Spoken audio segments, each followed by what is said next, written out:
Tomen asiento, por favor.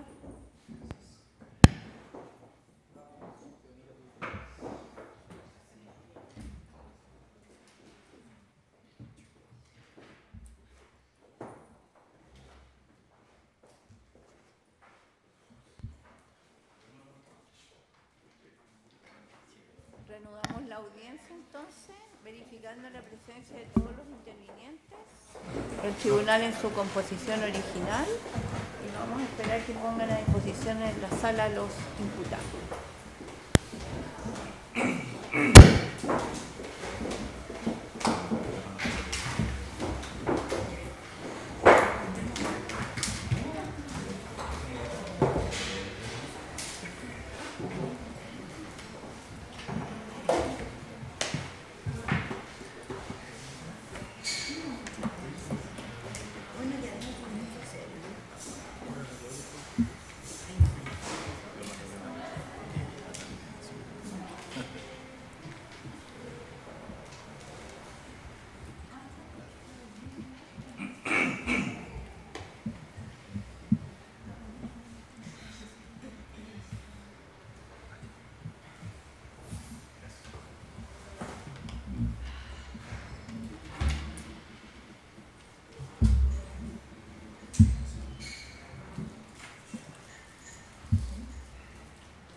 Ya, ahora sí que ya estamos en condiciones de reanudar la audiencia y seguir escuchando los alegatos de clausura de la defensa de la acusada Casanova. Gracias, su señoría. Bueno, continuando con mi parte del alegato, lo que dice relación con la imputación que se realiza a mi representada en lo que respecta a la primera comisaría, la acusación también señala que, para sostener también su imputación, y esto está expresamente mencionado en la acusación, que se habría encontrado el perfil genético de mi representada en evidencia en la primera comisaría, particularmente en aquella que componía parte del artefacto explosivo. Y frente a esto, entonces, hay que hacer el siguiente análisis a juicio de esta defensa. Si uno entiende que la descripción de hechos en una acusación no es otra cosa que una suma de proposiciones fácticas que el acusador debe satisfacer durante el transcurso de la audiencia de juicio oral, la pregunta en este punto es si efectivamente la acusación, la prueba de cargo, satisfizo o no la afirmación de que se había encontrado el perfil genético de los tres acusados y en particular, en lo que a mí respecta, de Natalie Casanova Muñoz. Y lo cierto es que eso no es así. En primer lugar, conocimos el perfil genético de Natalie Casanova a través de dos peritajes. El primero fue el expuesto por doña Sonia Enríquez a partir del 7 de julio del presente año, que fue el peritaje 4995-01-2014. En este peritaje se nos mostró entonces el perfil genético de mi representada, en el cual constaba de 15 marcadores, cada uno de ellos con los alelos correspondientes, algunos marcadores heterocigotos, otros homocigotos, se nos explicó en qué consistía eso, y un 16º marcador que era la amelogenina, que estaba referido al sexo.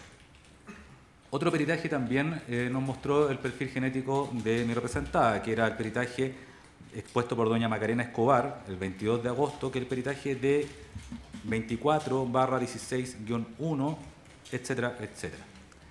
Y también en ese peritaje se nos mostró el perfil genético de mi representada, el cual consta, y ahí se ocuparon 17 marcadores, nuevamente cada uno con sus alelos. Luego, si la acusación decía que en la evidencia o en el artefacto explosivo se encontró el perfil genético de mi representada, eso era entonces lo que uno habría esperado encontrar, ya sea los 15 marcadores señalados en el peritaje 4995-01-2014 o los señalados por el peritaje realizado por doña Macarena Escobar, es decir, la totalidad del perfil genético. Y eso no fue lo que se encontró. La acusación no habla de un perfil genético parcial. La expresión perfil genético parcial la utiliza el Ministerio Público ahora en su alegato de clausura, señalando que se había encontrado el perfil genético parcial de Natalia Casanova. Pero eso no era lo que había señalado en su acusación. Dijo que se había encontrado el perfil genético completo. Y la verdad es que no se encuentra el perfil genético completo. Lo que se encuentra finalmente es una mezcla genética. Y dentro de esa mezcla genética, en dos evidencias, una, la evidencia E15, en esa mezcla genética hay 11 de 15 coincidencias con el perfil genético de Natalia Casanova, y en la evidencia E16 hay 9 marcadores que coinciden con el perfil genético de Natalia Casanova, quedando excluida también en otra evidencia que es la referida a un portalámparas, la evidencia E11. Desde ese punto de vista, vuestras señorías, no se puede afirmar que acá se ha encontrado el perfil genético de Natalia Casanova. Ante la afirmación del Ministerio Público que se trataría entonces del perfil genético parcial, que no, insisto, no la ocupa en la acusación, la verdad es que eso es una falacia bastante conocida, que es la petición de principio.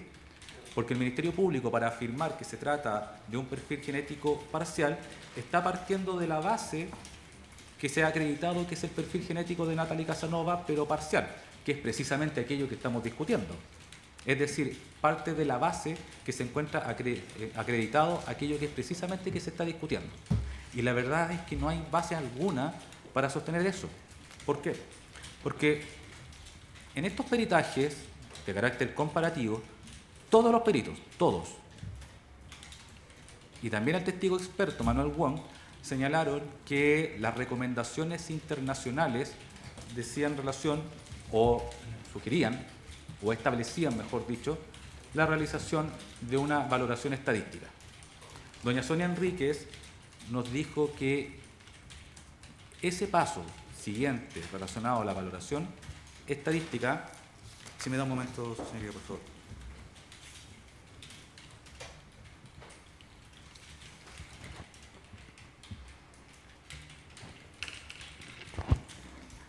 Que relacionado con la evaluación estadística, vuestra señoría, se debía hacer ese paso siguiente. Incluso doña Sonia Enríquez señaló en algún momento que ella lo consideraba que era un paso necesario, pero que el abocar por una decisión institucional no lo realizaba cuando se trataba de mezclas genéticas. Ahora, ese paso siguiente, en lo que dice relación a mi representada y en lo que respecta a la evidencia de la primera comisaría, ni siquiera se dio. Y no se dio por las razones que expuso Raúl González Cotter a propósito del peritaje, de los peritajes 453.16 y 569.16, los que comenzaron a ser expuestos el día 16 de agosto del presente año. En el primero de ellos, es decir, en el peritaje 453.16, Raúl González Cotter dijo que, en cuanto y tomando en consideración la información que a ellos se les entregó y con la experiencia que tiene el Servicio Médico Legal, con los conocimientos que ellos tienen, que ni más ni menos se trata del organismo que certifica al resto de las instituciones, incluyendo incluso al Labocar, ellos no realizaron la valoración estadística. ¿Por qué? Porque como lo señaló expresamente, cuando ya estamos hablando de una falta de coincidencia de 4 marcadores, ellos esa valoración no la realizan. Posteriormente, se presenta entonces el peritaje 569.16, porque lo que se solicita entonces a don Raúl González Cotter es que trate de explicar por qué podría darse esa exclusión o esas faltas de coincidencias. Y lo que señala Raúl González Cotter son una serie de posibilidades por las cuales eso podría suceder. El Ministerio Público en su alegato de clausura señaló 2: poca cantidad de ADN o degradación de la muestra. Pero Raúl González Cotter señaló expresamente, y en particular se lo señaló a la defensa de Enrique Guzmán Amadeo en el contexto de su contrainterrogatorio, que también eso podía darse porque sencillamente el alelo no estaba presente, en otras palabras, porque no correspondía al perfil genético. Así de simple. O sea, son varias las posibilidades por las cuales un alelo podría no estar presente o porque hay marcadores que no muestran coincidencia. Degradación, poca cantidad de droga o que sencillamente no corresponde al perfil genético. Ahora el punto es, cualquiera de esas hipótesis u otra se encuentra acreditada en este caso en particular, y la respuesta es ninguna. La verdad es que ese peritaje 569.16 hay que tomarlo como lo que es, una serie de hipótesis que planteó Raúl González respecto de esta falta de coincidencia, ninguna de las cuales ha sido debidamente acreditada ante este tribunal. Y en todo caso, recordemos lo siguiente: cuando se hace una valoración estadística, el software que utiliza el servicio médico legal para tal efecto, efectivamente, para hacer la valoración estadística, toma en consideración esta pérdida de alelos, ya sea por degradación o por poca cantidad. Es decir, eso se expresa y va incorporado en la valoración estadística. Valoración estadística que en este caso en particular no tenemos. ¿Por qué? Porque el servicio médico legal no la hace cuando se enfrentan a la falta de coincidencia en los marcadores, por lo menos en lo que dice relación, como ya dije, en la falta de coincidencia de mi representada con su perfil genético en contrastación con la evidencia. En otras palabras, volvemos al principio. No hay valoración estadística al respecto. Luego entonces se impone otra pregunta. Tenemos entonces este primer paso, coincidencia que establece el LAVOCAR. Sabemos por todo lo que se nos dijo que hay que hacer esa valoración estadística. Y acá no se hace esa valoración estadística, ¿por qué? Por la falta de coincidencia de los marcadores de la manera ya expresada por Raúl González Cotter, y es por eso que ellos concluyen exclusión. La pregunta es, ¿hay otro medio de prueba que se haya presentado en la audiencia de juicio oral que le permita al tribunal sostener una conclusión distinta a la exclusión del perfil genético de Natalie Casanova? En esas evidencias E15 y E16 de la primera comisaría, en los términos en que lo señala Raúl González Cotter en el peritaje 453.16, y la respuesta es tajante. No hay ningún medio de prueba que permita sostener una conclusión distinta. Solamente la conjetura que podría plantear, y no pasa de ser eso, el Ministerio Público, basándose en el peritaje 569.16, que ya sabemos, como quedó claro, que se refiere única y exclusivamente a hipótesis que no han sido comprobadas. Por lo demás, la misma perito, Macarena Escobar, cuando se refiere a las evidencias E15 y E16, que para los efectos de su peritaje estaban contenidas en las evidencias D-38/16-1 para la evidencia 15 y D-39/16-1 para la evidencia E16, ella señaló que presentaron un perfil inconcluyente porque había poca cantidad de ADN y además porque la muestra ya había sido peritada. Ese es el único otro peritaje que se refirió a estas evidencias y ya vemos que la respuesta es inconcluyente. Conclusión: no hay ningún elemento entonces que permita afirmar una conclusión contraria a la del servicio médico legal cuando afirma exclusión de Natalia Casanova en la primera comisaría. Y eso no puede sino arribar, y siendo la prueba tan importante que sea el Ministerio Público, que ni más ni menos la incorpora y la menciona en la acusación, eso no puede sino llevarnos a una conclusión de absolución. Frente a este mismo punto, en todo caso, no hay que dejar pasar el hecho de que, como lo menciona el Ministerio Público, entiendo que para tratar de sustentar una conclusión al contrario, que la valoración estadística no sería más que recomendaciones que están en diversos artículos y que provienen de diversas instituciones.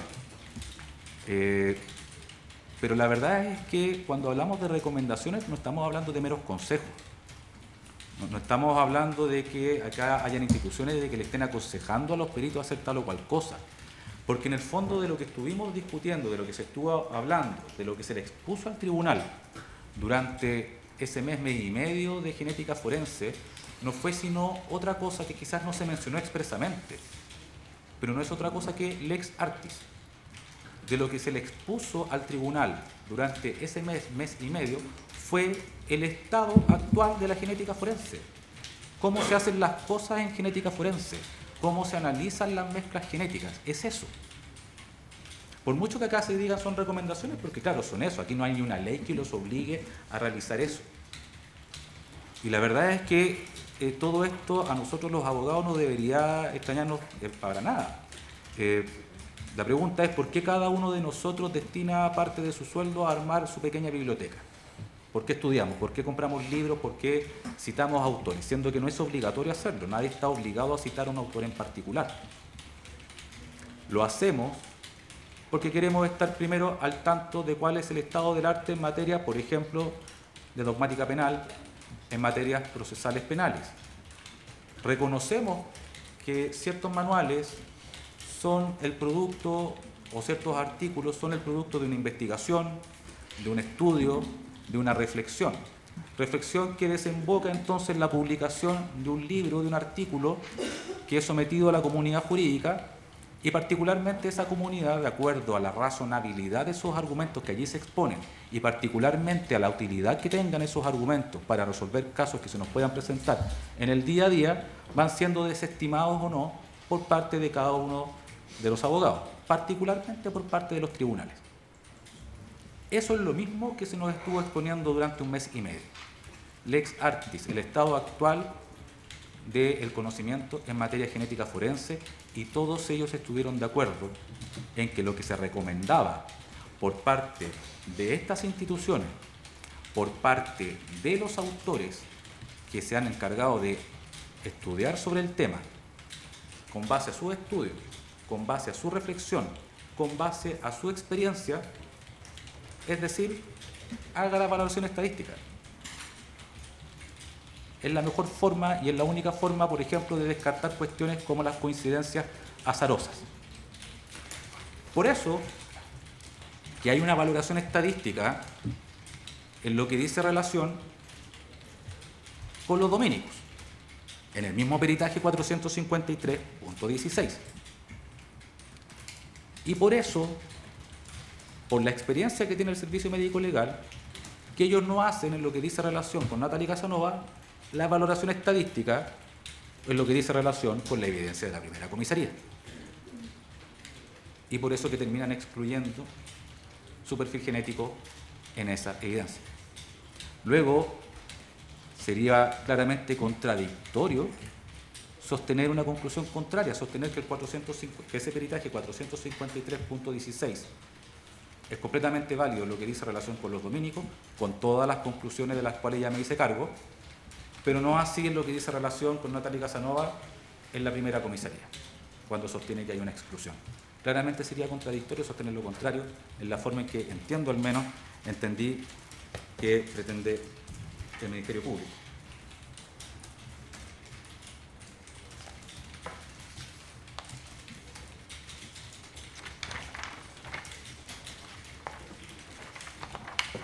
Como ya vimos entonces, vuestras señorías, solicito la absolución en el hecho número 1, solicito la absolución de mi representada en el hecho número 2.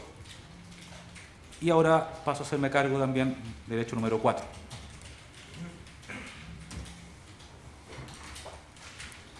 Respecto del hecho número 4, sostiene esta defensa, vuestras señorías, que no se ha acreditado más allá de toda duda razonable la posesión o tenencia por parte de mi representada de la pólvora que se encuentra en su domicilio. Efectivamente, se encuentra en su domicilio y ese domicilio, nadie lo ha discutido, ella vive ahí y de hecho se encuentra a su nombre. Pero no obstante, entiende esta defensa que hay ciertos elementos y ciertos medios de prueba que permiten sostener una conclusión contraria a la que señala la acusación en este punto. En primer lugar, a todos nos quedó claro en la parte del inmueble donde fue encontrada esa pólvora. Estaba enterrada en el patio posterior del domicilio. En segundo lugar, Natalie Casanova no es la única persona adulta que vive en dicho domicilio y de hecho no es la única persona, no son las dos únicas personas, los moradores de ese domicilio, los que tenían acceso al mismo. Concurría bastante gente los fines de semana, según lo declaraba Ingrid Fuentes, vecina de Natalie Casanova. Un punto particularmente importante fue el siguiente, vuestra señoría. Disculpe. Acá se mencionaron por parte de diversos policías que en el domicilio de poeta Juan Ruiz Peña se encontraron diversos elementos necesarios para la confección de artefactos explosivos. Lo que llama la atención de esta defensa es que ninguno mencionó que se hayan encontrado artefactos necesarios para la elaboración de la pólvora negra. Son dos cosas distintas. Una cosa son elementos o los ingredientes, por así decirlo, para la elaboración de pólvora negra, y otra cosa muy distinta son aquellos artefactos o herramientas necesarias para la elaboración de pólvora. Toda vez que la pólvora no se puede fabricar, por ejemplo, en artefactos eléctricos por la peligrosidad que ello conllevaría. Por eso que le preguntábamos en algún momento al perito Hugo Troncoso, que declaró a propósito del peritaje 4993-2015, si efectivamente, por ejemplo, se habían encontrado en ese domicilio molinos de bolas de acero o morteros, por ejemplo, que son herramientas reconocidamente utilizadas para la elaboración de pólvora negra. Y está claro entonces que eso, y nadie lo afirmó, ocurrió.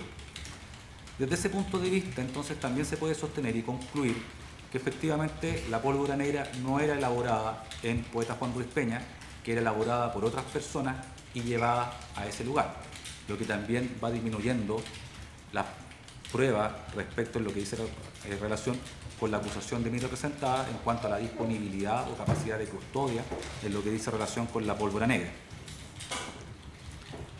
Recordemos también, vuestras señorías, que el mismo perito Hugo Troncoso señaló que no se habían realizado muestras de residuos nitrados en las manos de ninguno de los acusados, por lo menos de los detenidos en calle Poeta Juan Ruiz Peña, particularmente en el caso de mi representada. Y de hecho, tampoco se realizaron muestras de residuos nitrados en vestimentas de mi defendida. No hay entonces residuos nitrados ni tampoco trazas en las manos de mi representada o en sus vestimentas, todo lo cual también descarta la posibilidad de contacto por parte de mi defendida con pólvora negra. Y como lo dijo también el testigo 145, Tomás Cáceres, en su declaración de 17 de mayo, al referirse a las trazas de pólvora, él señaló expresamente que este era un elemento invisible y que solamente era posible detectarlo a través de la utilización de este artefacto que se exhibió en la audiencia de juicio oral, el MTTD. Todo esto, señoría, todas estas situaciones ayudan, creo, a sostener que efectivamente no se encuentra suficientemente acreditado ni el conocimiento, ni la posesión o tenencia por parte de mi defendida, su disponibilidad o custodia respecto de la pólvora negra que fue encontrada en el patio posterior, enterrada en el patio posterior de calle Poeta Juan Ruiz Peña.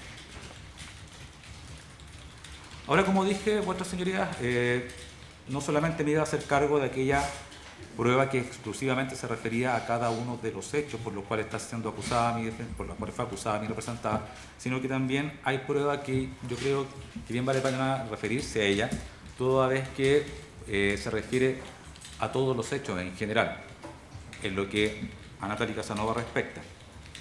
En primer lugar, recordemos nuevamente el peritaje de Hugo Troncoso, 4993-2014. Nuevamente, dentro de las cosas que no se encontraron, y de hecho tampoco fue exhibida en esta audiencia, literatura anarquista o documentación relacionada con el anarquismo que fuese atribuible a mi representada o que hubiese estado encontrado en su domicilio de poeta Juan Ruiz Peña o en el domicilio de algún familiar directo suyo.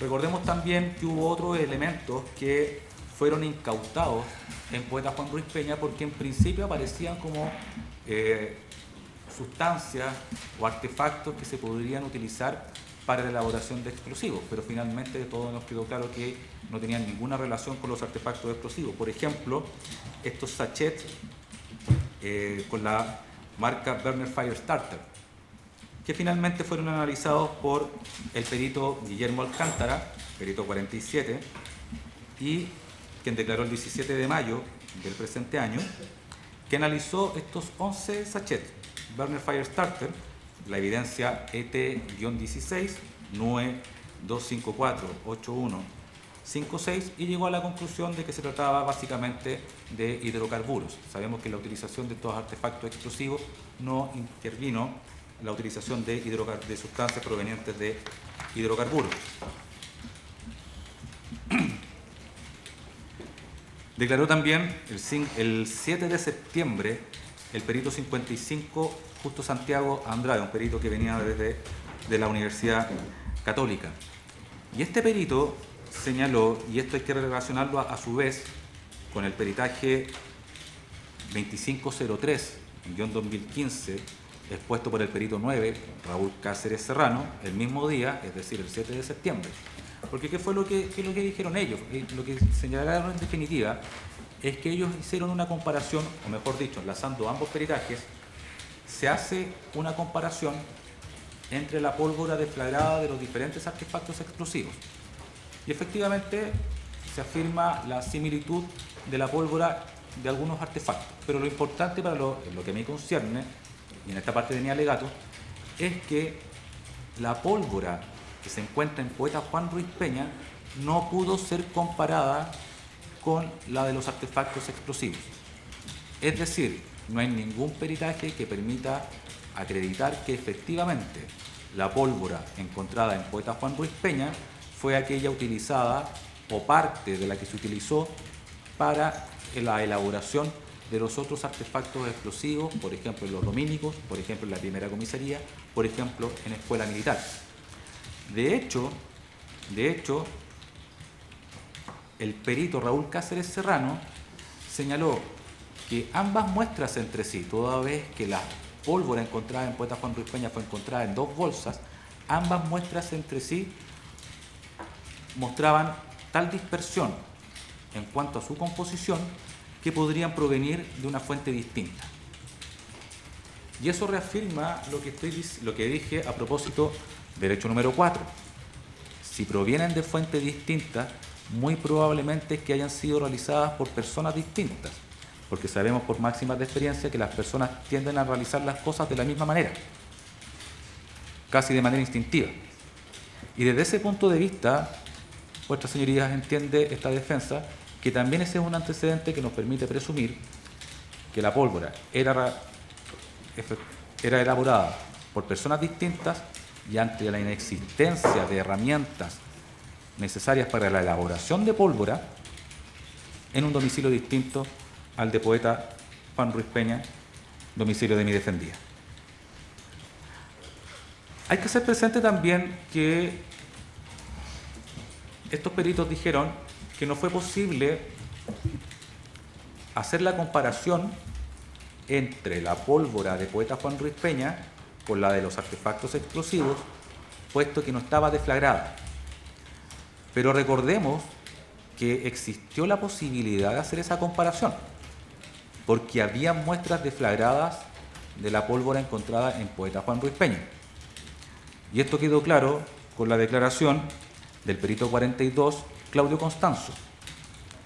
Claudio Constanzo declaró entre el 18 y el 9 de mayo y declaró sobre el informe pericial sobre deflagración y detonación de explosivo pólvora negra incautada, número 24 de 24 de julio de 2015, emanado del GOP. Y este perito nos mostró a través de fotografías, de su testimonio y también de sus videos, cómo ellos tomaron muestras de la pólvora encontrada en Poeta Juan Ruiz Peña. La introdujeron en unos contenedores y la hicieron detonar. También señaló que los residuos deflagrados de esa pólvora no fueron conservados. Es decir, existió la posibilidad de haber hecho la comparación entre estos residuos deflagrados de pólvora negra encontrada en Poeta Juan Ruiz Peña y no se la comparó con la de los artefactos explosivos. En definitiva, entonces, no es posible establecer que la pólvora encontrada en ese domicilio sea la misma utilizada o que se utilizó en los artefactos explosivos.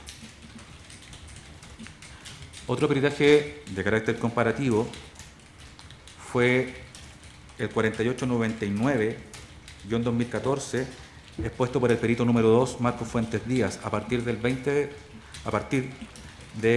de septiembre de este año. Y este perito tomó en cuenta y comenzó a hacer un análisis comparativo tomando en consideración todos aquellos elementos que le fueron puestos en su conocimiento por parte del equipo investigativo de aquellos que habían sido incautados en Poeta Juan Ruiz Peña para establecer y a realizar comparaciones con los artefactos explosivos que eran materia de los atentados, materia de esta investigación. Finalmente, él comienza a descartar una serie de elementos. Y no solamente que él lo descarte, sino que previamente hay algo que tenemos que dilucidar en este punto. Creo que fue el Ministerio del Interior, por ejemplo, el que mencionó en su alegato de clausura una serie de herramientas, por ejemplo, cabezas de tornillo, parece que fueron, o alicates, o cables, conductores, etcétera, entre otros elementos que fueron incautados en Poeta Juan Ruiz Peña. Respecto de esos elementos, el perito Marcos Fuentes Díaz, la verdad es que no sabemos si no los toma en consideración o sencillamente no los descartó. La verdad es que no fueron parte de su peritaje. Cables conductores, tornillos, cabezas de destornilladores u otro tipo de cosas no fueron utilizados por él como parte de esta comparación para los artefactos, de comparación con los artefactos explosivos. Finalmente, lo que él en principio comienza a tomar en cuenta son el portapilas, la cinta negra, la cinta aisladora o aislante 3M y por cierto también toma en consideración la pólvora, pero respecto de la cual él finalmente solamente establece una similitud, toda vez que la composición, el análisis ya mismo de la composición de estas pólvoras están referidos en otros peritajes que son los que ya mencioné. Él, en primer lugar, termina descartando entonces el portapilas toda vez que tiene una capacidad distinta, y todo lo pudimos apreciar, el portapilas que se encuentra en Poeta Juan Ruiz Peña, con los portapilas utilizados en la elaboración de los artefactos explosivos de los atentados. Finalmente, termina reduciendo entonces su peritaje a la comparación de lo que decía relación con las pilas de marca completamente genéricas, algunas Duracell y otras EDRI también, Sony, y finalmente las ampolletas y las winchas. Como él mismo señaló, la comparación de las ampolletas llegó solamente al troquelado, no había una identidad de marca, y el troquelado la verdad es que es genérico y dice esa relación únicamente con la indicación del voltaje de las ampolletas y nada más. En lo que dice relación con la cinta aislante, no se hizo un comparativo para saber si efectivamente correspondía a un mismo modelo de wincha aislante, por ejemplo, midiendo su ancho, que fue una de las preguntas que le realizó la defensa. Y, por cierto, estamos hablando también al igual que de las pilas de una cinta aislante marca 3M, que fue encontrada, dicho sea de paso, en una caja de herramientas. Es decir, estamos hablando de un elemento claramente de carácter genérico y usual en cualquier domicilio y del cual no se puede obtener una conclusión indubitada. Otro elemento, vuestra señoría, la declaración del testigo 101, José Oñate, en su declaración del 19 de junio. Dentro de las diversas diligencias en las que él participó, dio cuenta de la diligencia referida al Facebook de Natalie Casanova. Y él dijo que había revisado, por encargo del equipo investigador, 457 páginas del chat en Facebook de Natalie Casanova y no encontró absolutamente nada de relevancia. En 457 páginas de conversaciones, la policía no encontró ni siquiera algo que le permitiera sostener a nivel de indicio que Natalie Casanova estuviese involucrada en los hechos por los cuales se le estaba acusando o conocimiento siquiera de los mismos. Volviendo al tema genético y volviendo nuevamente a el domicilio de poeta Juan Ruiz Peña, vuestra señoría,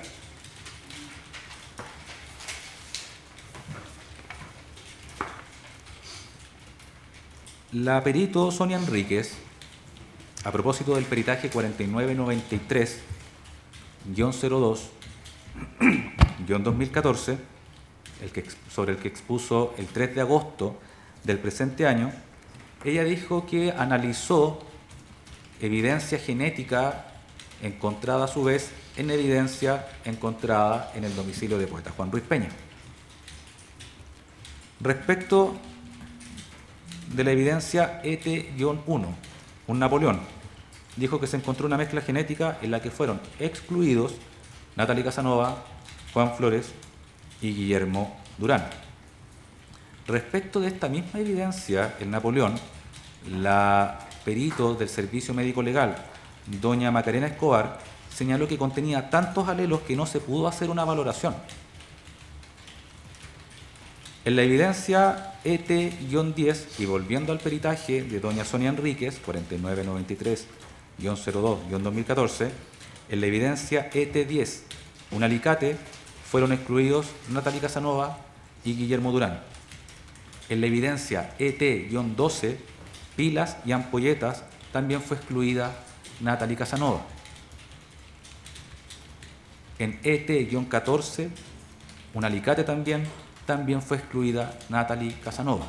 Es decir, no puede ser vinculada ni a través del Napoleón, ni a través de alicates, ni a través de pilas, ni a través de ampolletas, ni representada. Y sabemos también que esta evidencia, que esta mezcla genética venía de células epiteliales, contacto y manipulación, como bien reiteró el Ministerio del Interior, con Natalie Casanova.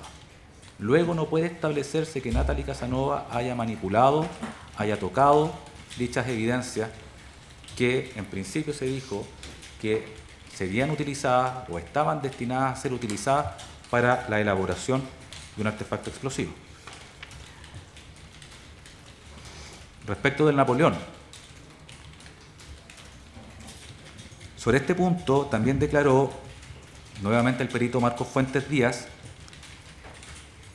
el 7 de abril del presente año a propósito del peritaje 1596-2015.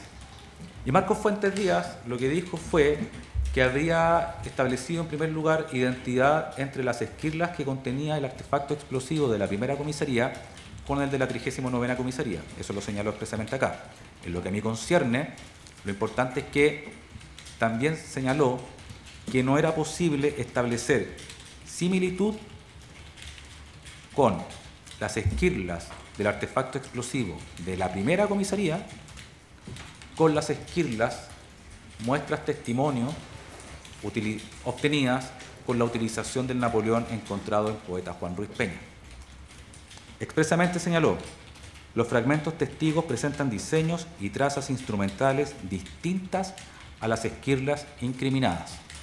Lo señaló expresamente el perito Marcos Fuentes Díaz y particularmente en el ejercicio del artículo 332 realizado por esta defensa, toda vez que en un principio él había dicho que las muestras testigos tenían similitud, más no identidad.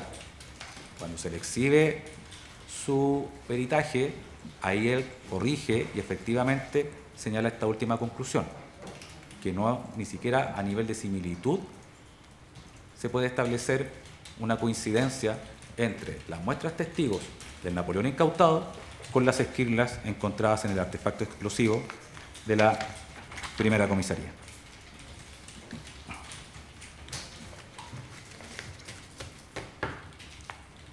Ahora, su señoría, voy a hacerme cargo también de todos aquellos elementos a partir de los cuales la acusación sostiene que se puede desprender el ánimo subjetivo de Natalie Casanova y básicamente en cuanto a que ella sería anarquista y que este anarquismo sería el que la movería a involucrarse en estos actos en el que, insisto, no tiene participación.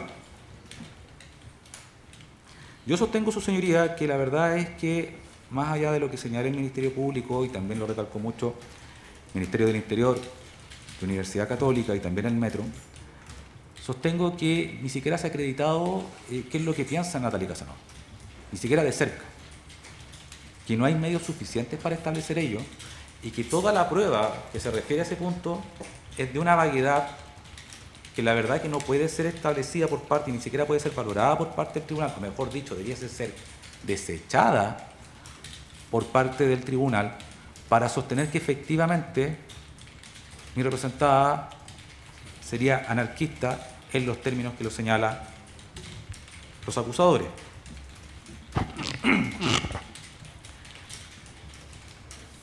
Para ello, el medio de prueba más importante que se presentó para este efecto, no cabe ninguna duda que fue la declaración del sociólogo Christian Darville.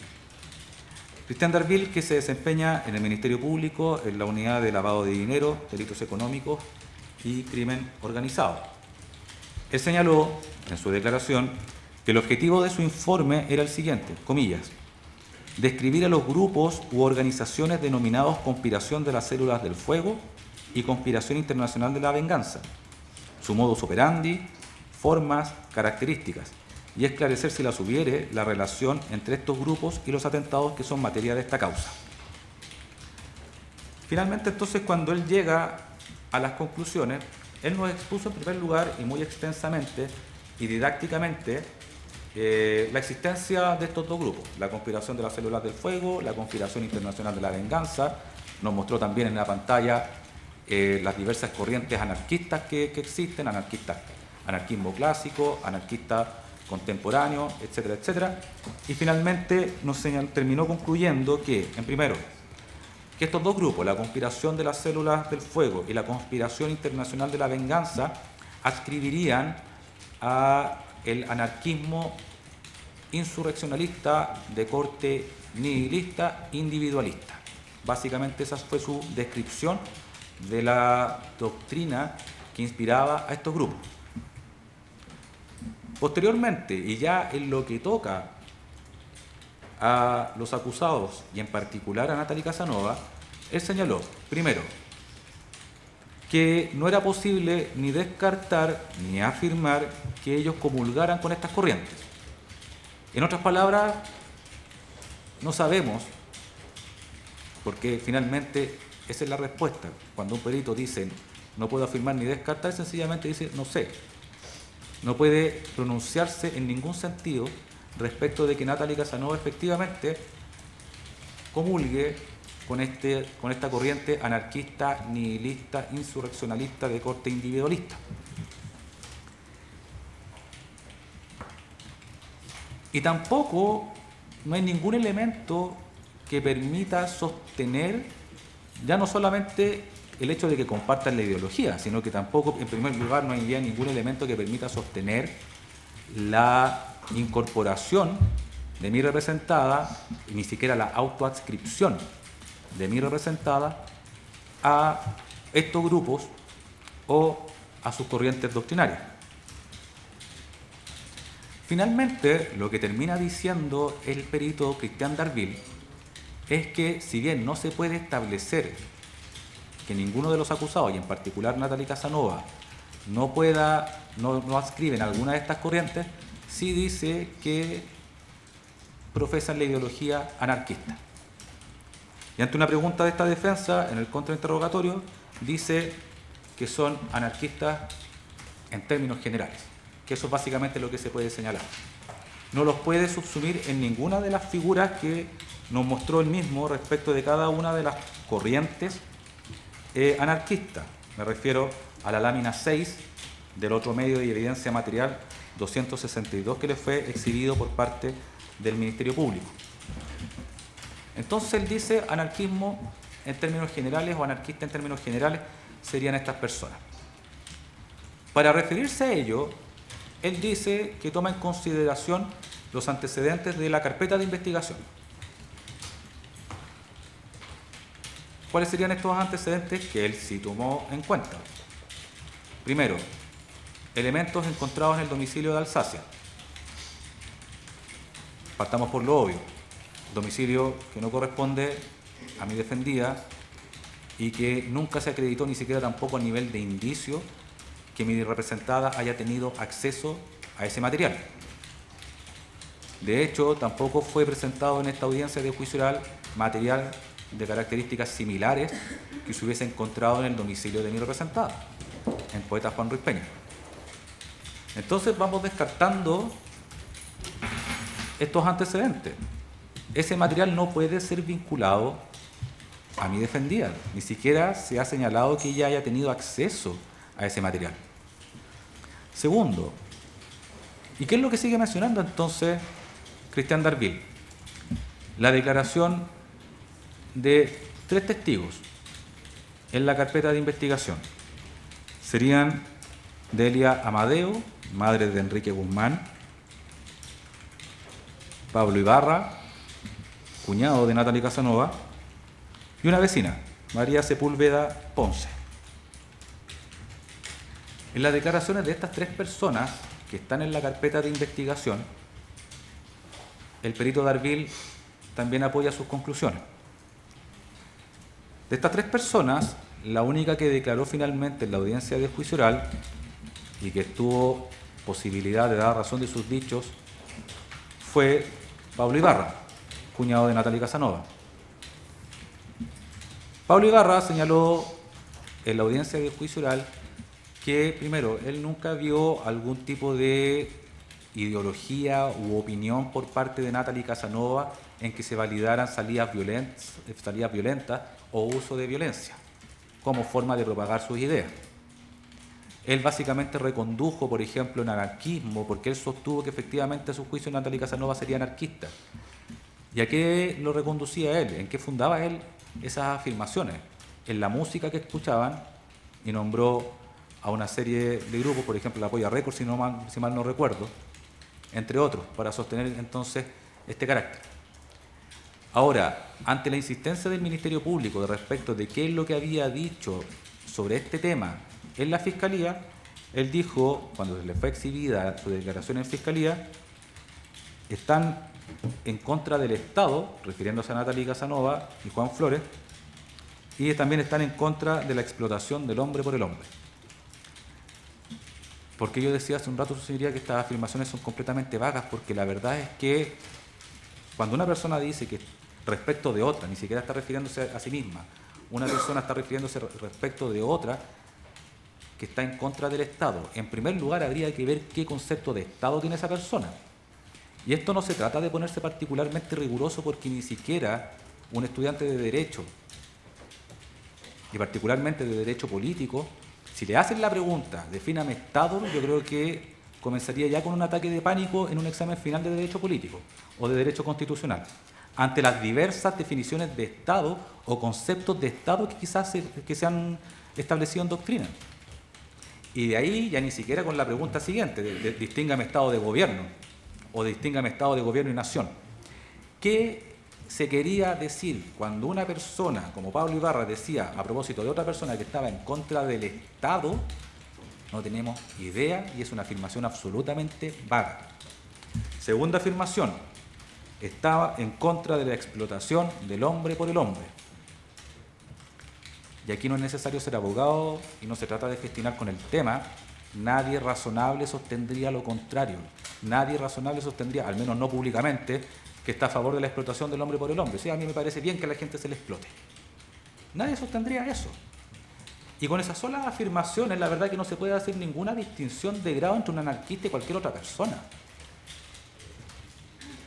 Y esa sería la afirmación entonces, o una de las afirmaciones, ya vamos a ver el resto, en las cuales el sociólogo sostiene el anarquismo de Natalia Casanova. Vamos viendo las otras afirmaciones. Delia Amadeo, la madre de Enrique Guzmán, dice que su hijo era anarquista y ella también, y ella habría dicho que está en la fiscalía, que está en contra del empresariado, de los políticos, del sistema y que no está de acuerdo con que el rico se haga más rico ni con que el pobre se haga más pobre.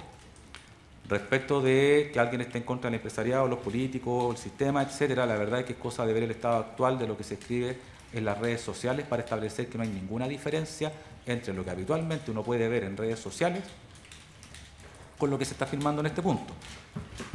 Y ante la afirmación, no estoy de acuerdo con que el pobre se haga más pobre, la verdad es que ese es un anhelo que yo diría que comparten todas y cada una de las ideologías. La distinción sería en cómo logramos eso.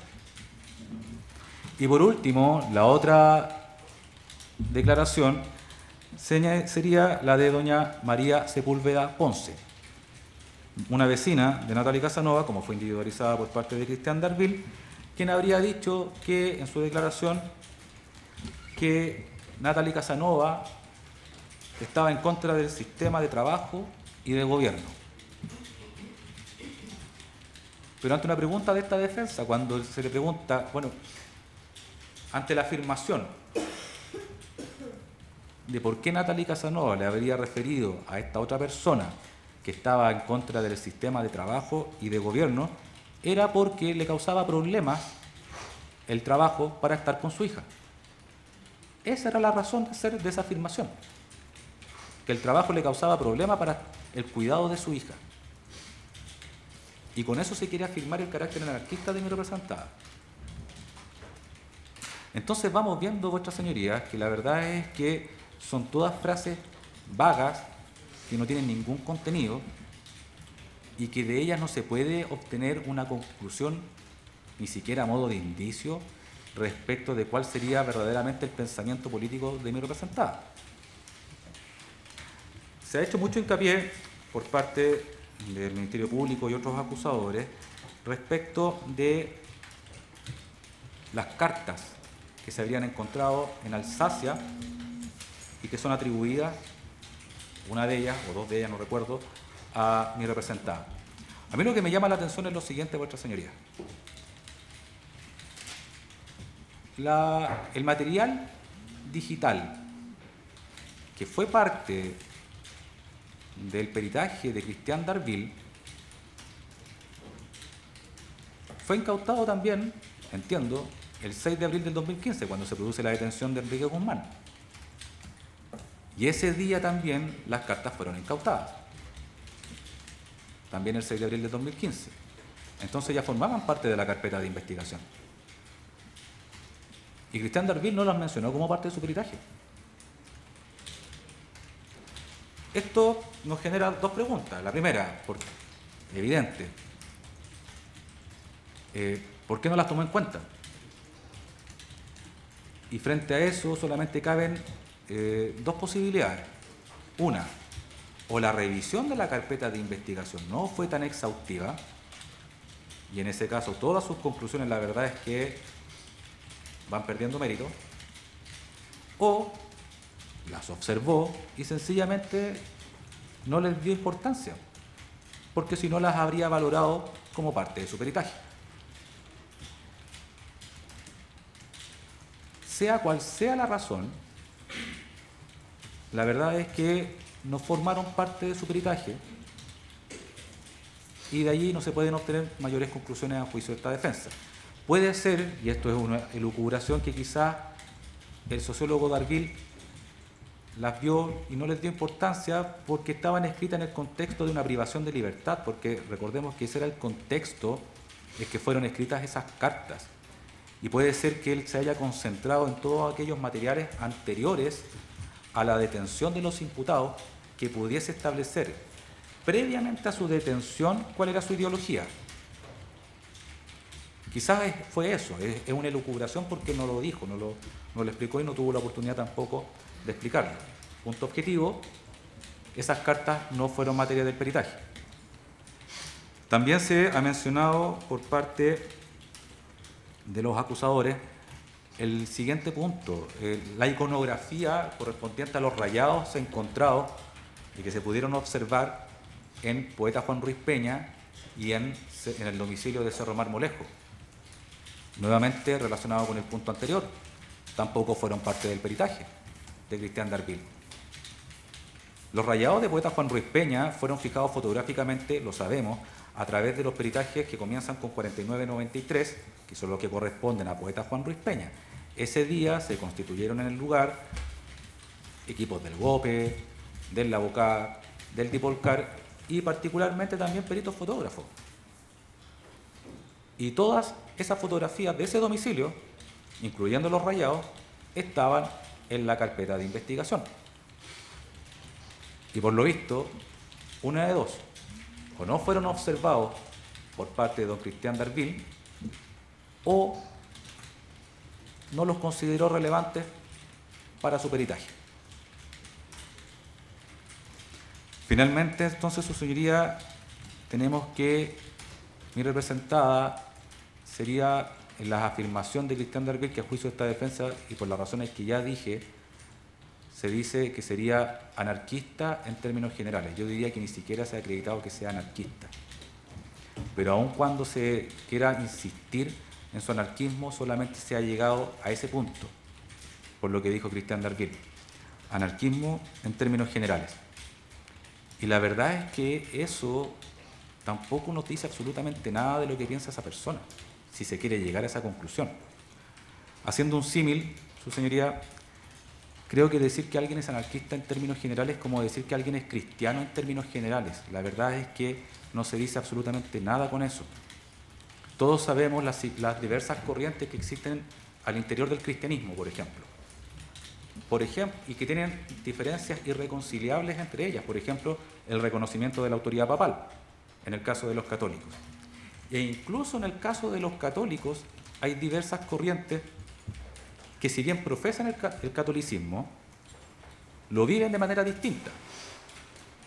Por ejemplo, todos aquellos que son más cercanos a los jesuitas, de aquellos que son más cercanos, por ejemplo, a los Putey. Decir que alguien es cristiano en términos generales, la verdad que nos dice bastante poco. Decir que alguien es anarquista en términos generales es lo mismo.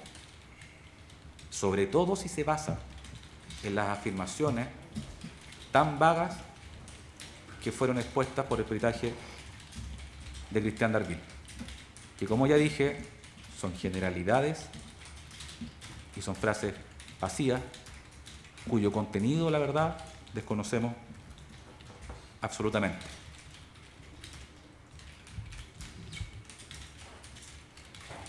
Dentro de esta iconografía a la que se hacía mención por parte de los acusadores, Vuestra Señoría, también, y a propósito de esto, declaró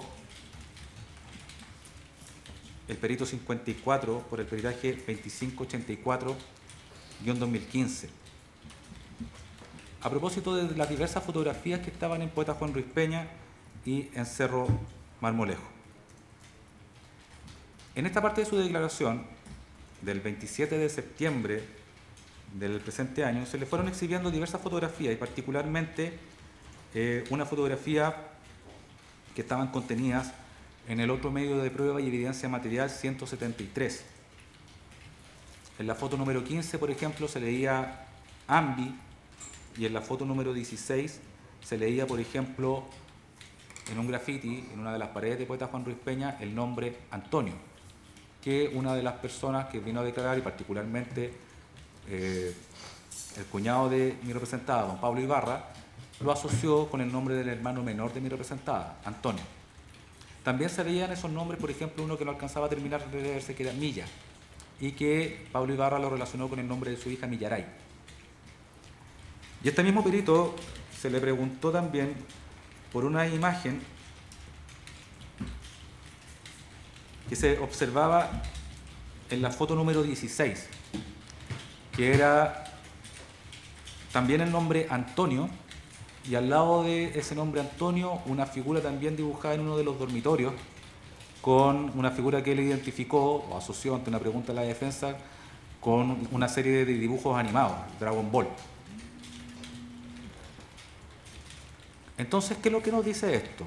Y esto vinculándolo con el otro de los rayados respecto de los cuales el Ministerio Público pretendía o pretende obtener conclusiones, que es este rayado que se veía con dos figuras con metralletas y las calles incendiadas en una de las paredes de Poeta Juan Ruiz Peña.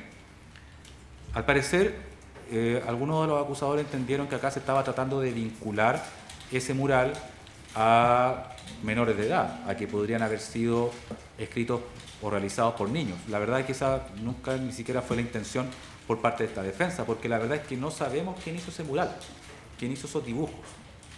Pero todos esos dibujos, por ejemplo Dragon Ball, que me imagino que nadie seriamente se lo imputará ni representada, todavía no se ha acreditado que ella sea fanática de esa serie, al menos no como para hacer los dibujos en el dormitorio, todo eso sirve para mostrarnos que hay un patrón en su conducta, de permitir la realización de esos rayados por otras personas, tanto en su dormitorio como en las paredes de su casa.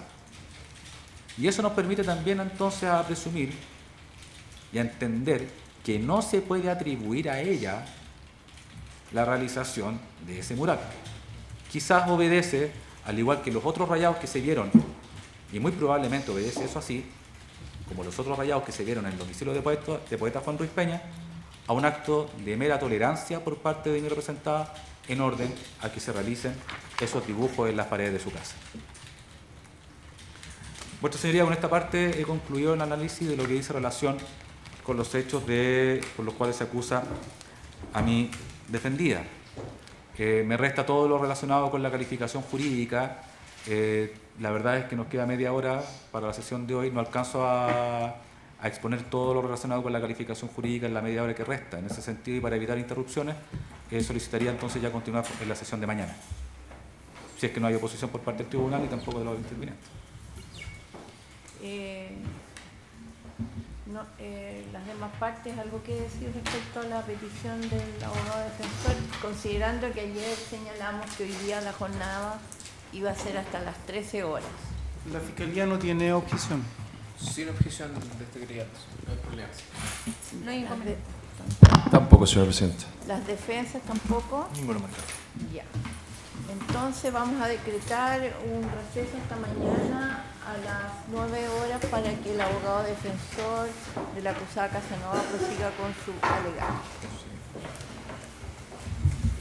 Se pueden retirarlo.